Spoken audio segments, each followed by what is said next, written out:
Saya mau nanya, Pak Ustadz, ini masalah saya pribadi. Jadi saya ya ada masukan juga ketika hukum riba.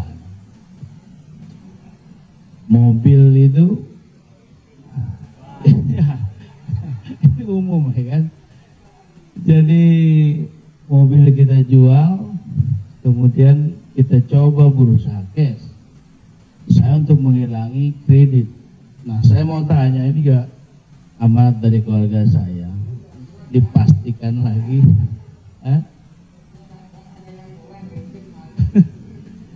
Boleh nggak, kita kredit mobil? Padahal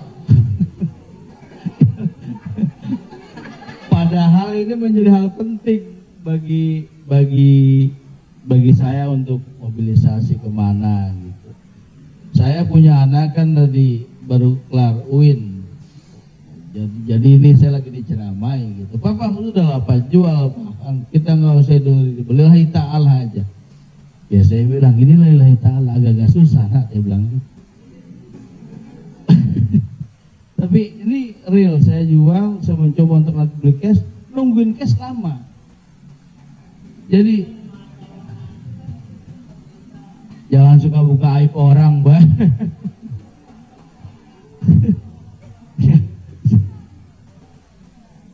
Ya, udah tadi ini dulu belum kelar. Jadi boleh nggak saya riba? Oke. Sorry, boleh nggak kredit mobil itu?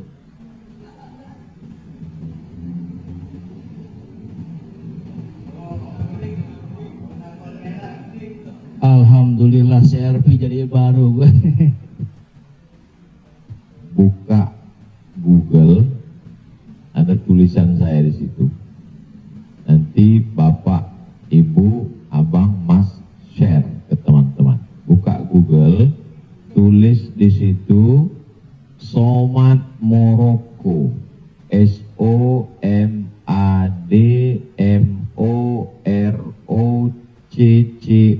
Somad Morocco, SOMADMOROCCO, Somad Morocco, spasi kredit, sudah, enter.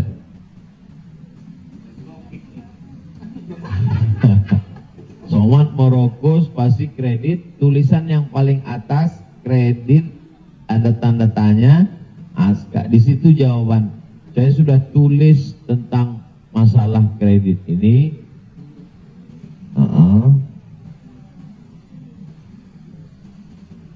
Di situ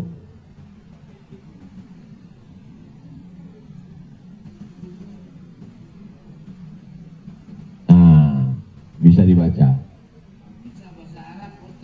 Ada terjemah Mas Komeng, terjemah di bawah. Terjemah di bawah. Majma' Al-Fiqih Islami membolehkan jual beli dengan tempo.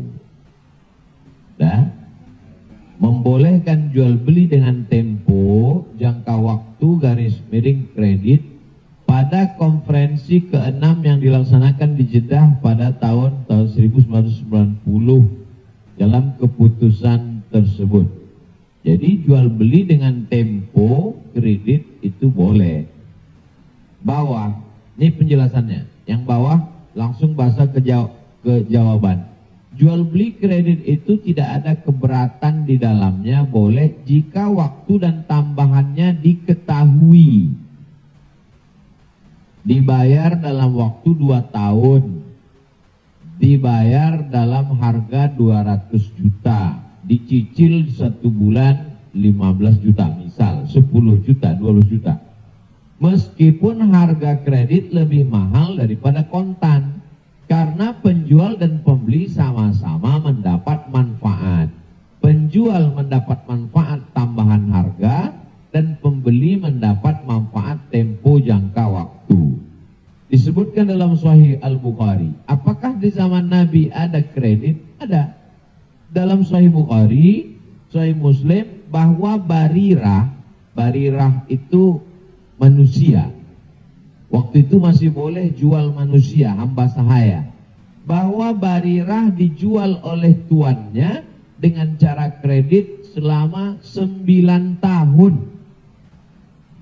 1 tahunnya dibayar 40 dirham. Ini menunjukkan bolehnya jual beli kredit. Kesimpulannya, uang dengan barang boleh, tapi uang dengan uang riba. Prof, saya pinjam uang 200 juta.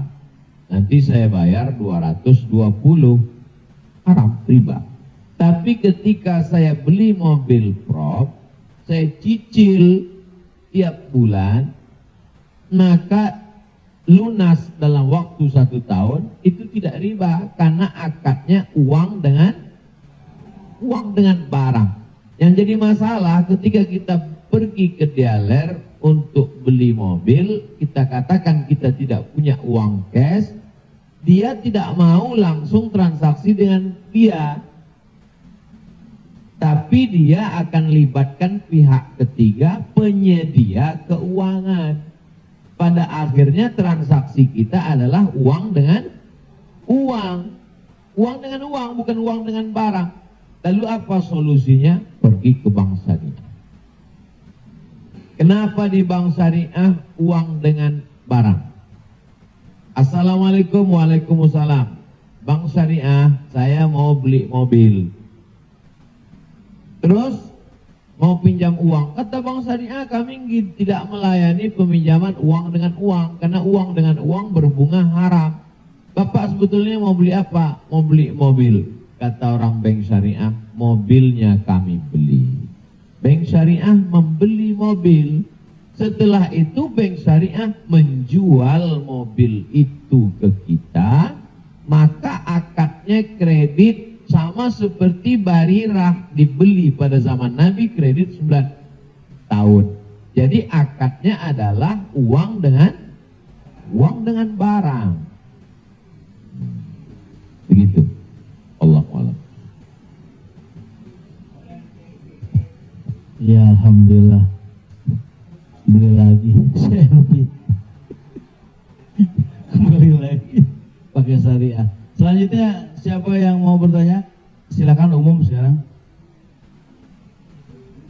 Bang Dery mau nanya? Oh, yang ibu-ibu aja.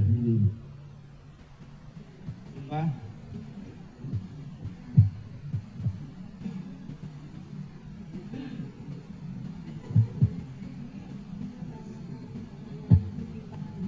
Jadi Ustaz, mohon maaf Ustaz, tadi di garis bawahi lagi. Jadi artinya leasingnya yang nggak boleh ya Ustaz. Misalnya kita beli kepada dealer mobil, kita bercicil kepada yang punya dealernya boleh. Tapi kalau kita minta dari kayak sekarang banyak perusahaan-perusahaan leasing, itu yang tidak boleh. Maksudnya itu Ustaz.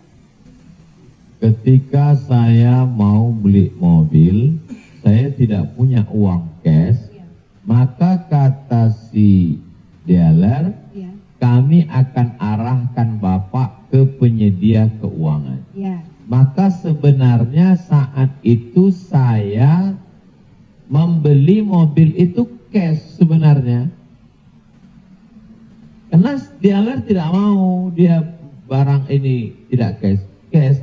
Jadi kemudian yang saya cicil setiap bulan itu adalah bukan mobilnya tapi uangnya. Maka saya terjebak pada rentenir riba, bahasa kerennya leasing segala macam. Inilah yang menyebabkan haramnya, karena transaksinya adalah uang dengan uang. Lalu solusinya mana Ustadz? Bank syariah. Karena di bank syariah itu disitulah letak. Jadi orang yang tidak mengerti dia katakan sama aja bank syariah dengan konvensional, bedanya pegawainya pakai jilbab, masuknya assalamualaikum. Enggak. Perbedaan dalam jual beli dalam Islam itu adalah pada akadnya. Maka bank syariah membeli mobil itu mobil itu milik bank syariah, maka saya membeli mobil itu secara cicil, akadnya adalah uang dengan barang. Wallahu a'lam. Satu lagi Ustaz, kalau beli emas secara online itu gimana Ustaz? Sebagian ulama mengatakan membeli emas secara online tidak langsung dan dicicil riba. Mengapa mereka mengatakan riba? Karena transaksi itu uang dengan uang. Oh, ini enggak uang dengan uang, Ustadz. Ini Ustadz uang rupiah. Lalu kemudian yang jual ini kan emas. Di zaman Nabi enggak ada uang kertas. Di zaman Nabi hanya ada dua uang. Yang pertama dinar, uang emas. Yang kedua dirham, uang perak. Maka ketika saya beli emas tidak cash, maka sesungguhnya akadnya adalah uang dengan uang. Uang rupiah dengan uang emas. Itulah orang yang mengatakan gak boleh beli emas kalau gak cash, karena transaksinya uang dengan uang.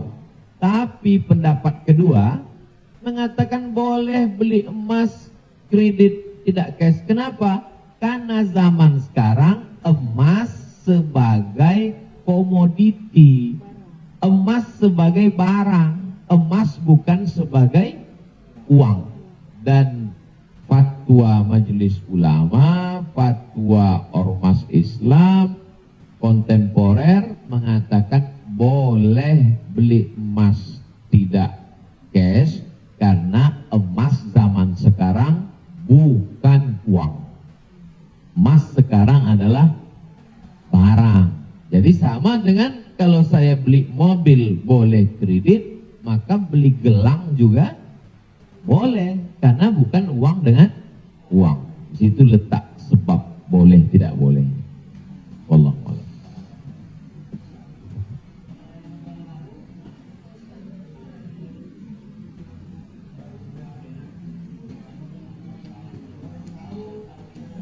Yang sudah banyak-banyak taubat nasuha, sholat sunat, istighfar. Kalau sedang dalam proses bisa dibom, ada aset yang bisa dijual untuk ngebom supaya selesai, jual lah. Tapi kalau ini aset pokok tidak boleh jual rumah, karena rumah pokok sama seperti makan. Ini kalau saya jual aset ini, saya bom meledak semua Ustaz. Ini Hiroshima Nagasaki hancur semua, maka nggak boleh. Azam tekad dalam hati, saya mencari nafkah, saya lunasi sampai habis, nanti setelah ini saya tobat, berhenti. Tapi kalau bisa jual satu petak ini lalu ditutup ini, lakukanlah untuk melepaskan diri dari riba. Karena riba itu 5 ancamannya. Yang pertama, alladzina ya'kuluna riba la yaqumuna illa kama yaqumul ladzi yatakhabbathu syaitanu minal mas. Orang yang makan riba nanti bangun bangkit dari kubur ketika di padang mahsyar seperti orang kerasukan setan.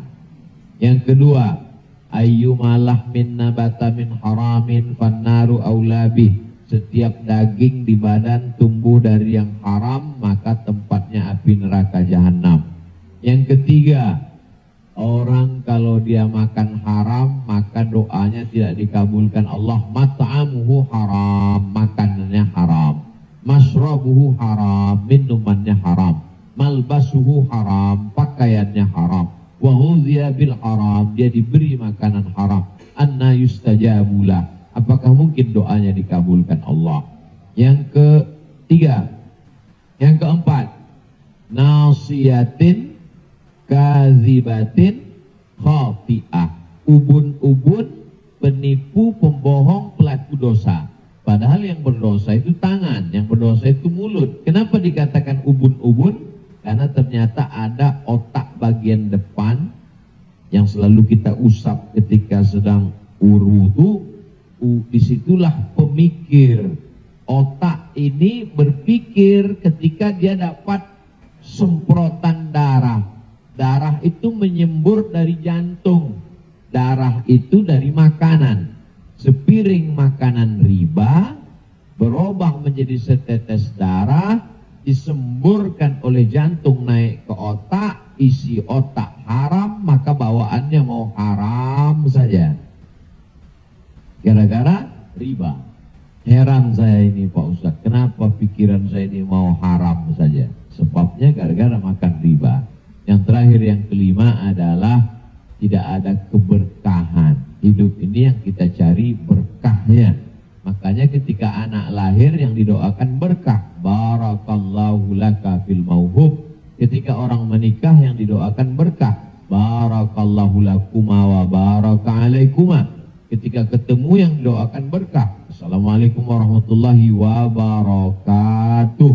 Ketika makan yang diminta berkah. Allahumma barik lana. Wallahu a'lam.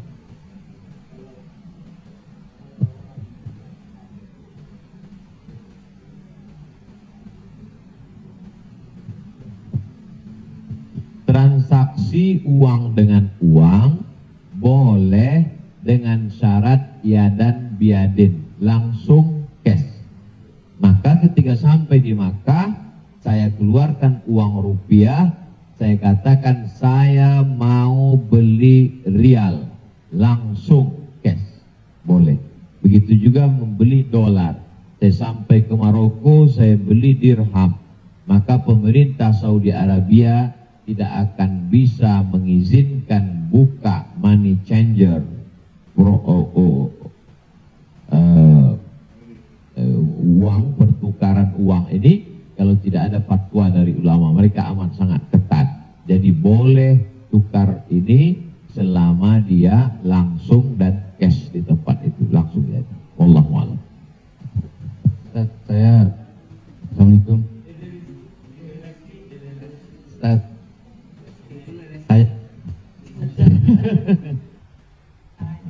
saya mau nanya Ustaz,